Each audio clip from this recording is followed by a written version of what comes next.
আনহু লজ্জাস্থান ঢাকার জন্য শুধু একটা জামা ছিল, গায়ে দেওয়ার মতো কোনো জামা নাই। এই সাহাবীর মতো গরিব কোনো সাহাবী মদিনার জমিনে নাই। এই বেলাল রাদিয়াল্লাহু তাআলা আনহুকে বিশ্বনবী ডেকে বললেন, ইয়া বেলাল আনফিক ইয়া বেলাল লা তাখশা মিন যিল আরশি ইকলালা। ও বেলাল, আল্লাহর রাস্তায় দান করো, কারণ আমার আল্লাহর ধনভাণ্ডারের কমতি নাই। সাইয়েদনা বেলাল রাদিয়াল্লাহু তাআলা আনহু সবচেয়ে গরিব।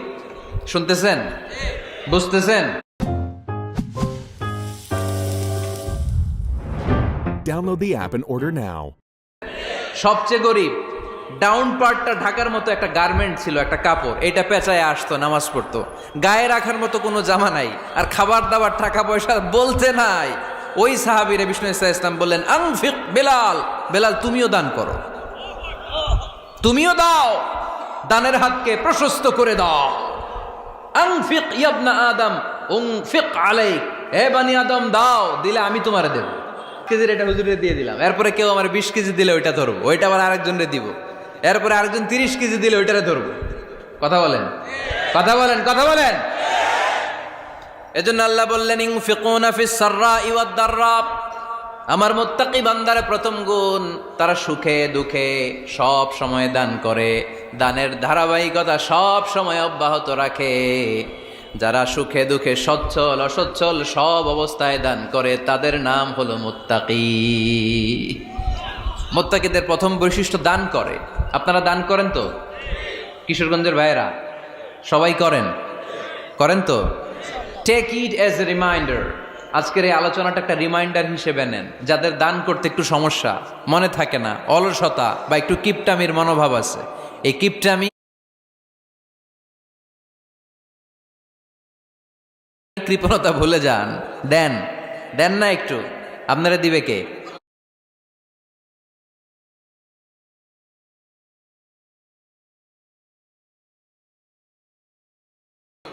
বিশ্বাস হয়?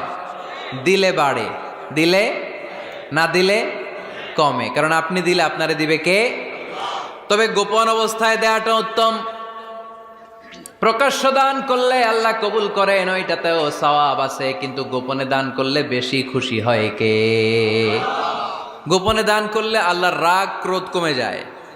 আপনার কোনো পাপের কারণে আল্লাহ যদি আপনার উপর রেগে থাকে, আপনি গোপনে কিছু দান করে দেন, ওই রাগটা মুহূর্তেই ঠান্ডা হয়ে যাবে। 7 শ্রেণীর ব্যক্তিকে আল্লাহ তাআলা আরশের নিচে ছায়া দিবে কিয়ামতের দিন, যেদিন আকাশের সূর্যটা মাথার কাছে চলে আসবে, জমিনটা তামার জমিন হয়ে যাবে, তৃষ্ণায় মানুষের জিহ্বা বের হয়ে কুকুরের মতো নাভির সামনে ঝুলতে থাকবে। সূর্যের প্রচণ্ড কিরণ আর তাপে মাথার মগজগুলো গলে গলে নাকের ছিদ্র আর কানের ছিদ্র দিয়ে ভাতের মাড়ের মতো টপ টপ করে বেয়ে বেয়ে পড়বে। আল্লাহর আরশের ছায়া ছাড়া সেদিন আর কোনো ছায়া থাকবে না। বিষ্ণু বললেন, 7 শ্রেণীর ব্যক্তিকে আল্লাহ তাআলা সেদিন আরশের নিচে ছায়া দিবে। তার মধ্যে থেকে 1 শ্রেণীর ব্যক্তি